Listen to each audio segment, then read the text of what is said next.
अनदेखा नजरिया में मैं आशीष यात्रे आपका स्वागत करता हूं। दोस्तों, स्टार्टअप इंडस्ट्री के इस मजेदार दौर की एक और चीरफाड़ मैं आपके सामने लेकर आया, जहां कंपनी सीईओज खुद फ्रंटलाइन रोल्स में काम करते हुए देखे जा सकते हैं। कहीं डिलीवरी बॉय की तरह, कहीं रिटेल काउंटर्स के पीछे, तो कभी वेयर हाउस ऑपरेशंस का हिस्सा बनकर। आज हमारा नजरिया इन पर तीखे सवाल दागने वाला है और मार्केटिंग गिमिक और जेन्युइन एफर्ट्स के बीच एक थिन लाइन ड्रॉ करने वाला है। इस वीडियो में हम समझेंगे कि किस तरह ये टैक्टिक्स एक सीईओ की पब्लिक इमेज को एस्टैब्लिश कर रहा है, इनकी ग्राउंड रियलिटी क्या है, और जानेंगे कि इनके ये इनिशिएटिव्स सच में कितने इंपैक्टफुल हैं। So what are you guys waiting for? Let's begin.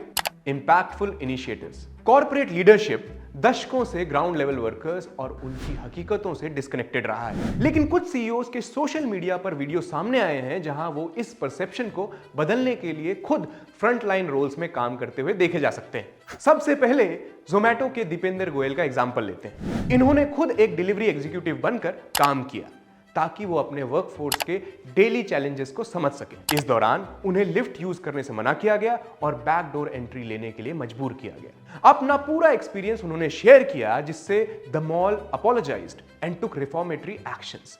इस कहानी में गोयल साहब हीरो बन गए और जोमैटो हमेशा हमेशा के लिए समस्याओं से मुक्त हो गया। ऐसा नहीं है, दो it was a very good initiative, लेकिन जोमैटो ने खुद वर्किंग कंडीशंस बेहतर करने के लिए ग्राउंड लेवल पर कोई बड़ा कदम नहीं उठाया। दूसरे केस में स्टारबक्स के लक्ष्मण नरसिम्हन ने सीईओ बनने के बाद एक बरिस्ता की ट्रेनिंग ली और रिटेल आउटलेट्स में काम किया। इसके बाद उनकी खूब तारीफ हुई और यूनियनाइजेशन चैलेंजेस के वक्त में लीडरशिप की एक अच्छी इमेज तैयार हुई। सिमिलरली शांतनु देशपांडे, जो बॉम्बे शेविंग कंपनी के फाउंडर हैं, उन्होंने कस्टमर फेसिंग रिटेल रोल्स में काम किया और उनके इस एक्शन को खूब सेलिब्रेट किया गया। मेरा नजरिया कहता है कि इन सारे एक्शंस का सबसे ज्यादा फायदा ब्रांड्स को होता है, जिनकी इमेज एक एम्पैथेटिक और प्रोग्रेसिव लीडरशिप के रूप में उभर कर आती है। अब ये तो बातें हुई उन ब्रांड्स की जिनकी पीआर वेल प्लान्ड और वेल एग्जीक्यूटेड कैटेगरी में आती है। इसी लिस्ट में मैं ऐसे कर्मकांड भी बताने वाला हूं जो बैकफायर कर गए और फायदे से ज्यादा नुकसान कर गए।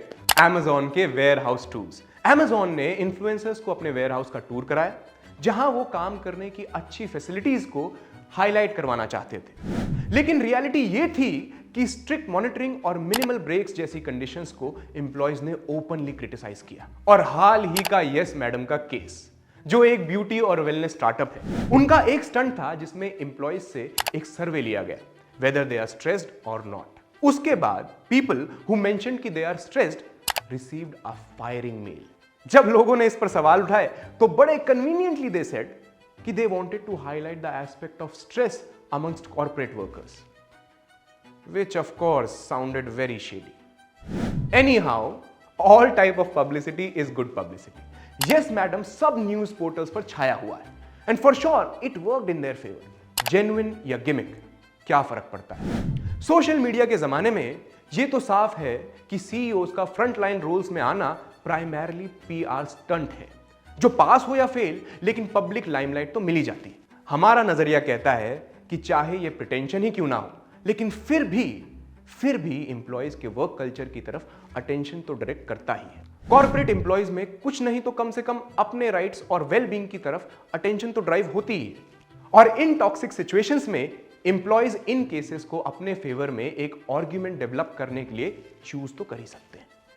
नारायण मूर्ति अगर ये 70 घंटे काम करने वाली बात 10 साल पहले कहते तो लोग चुपचाप हजम कर जाते, लेकिन इन पीआर इनिशिएटिव्स के चलते लोग ओपनली क्रिटिसाइज तो कर पा रहे हैं। अब भले ही इतने बड़े आदमी को इस बात से फर्क ना पड़े, लेकिन पॉपुलर ओपिनियन तो चेंज हुआ है, विच इन माई नजरिया is a very good thing. इसी बहर में मेरा सुझाव इन सीईओज को भी जाता है। दोस्तों, सिस्टमैटिक इश्यूज को एड्रेस करना और सिंबॉलिक जेस्चर्स के बीच एक बैलेंस होना आपके लिए भी बेहद जरूरी है। अगर ये एफर्ट्स ग्राउंड लेवल चेंजेस और पॉलिसीज में ट्रांसलेट नहीं होते हैं तो ये लॉन्ग टर्म इंपैक्ट नहीं करेंगे। ग्लोबल पीआर के बीच अच्छे वर्क कल्चर को भी अडॉप्ट करना आपके लिए एक फायदे का सौदा रहेगा। तो अंत में सवाल यह नहीं है कि सीईओज को फ्रंटलाइन रोल्स में काम करना चाहिए या नहीं, बल्कि यह है कि इस कॉर्पोरेट कल्चर में ऑथेंटिसिटी और ट्रांसपेरेंसी कब आएगी, क्योंकि ब्रांड्स का प्रॉफिट मार्जिन बढ़ रहा है at the cost of workload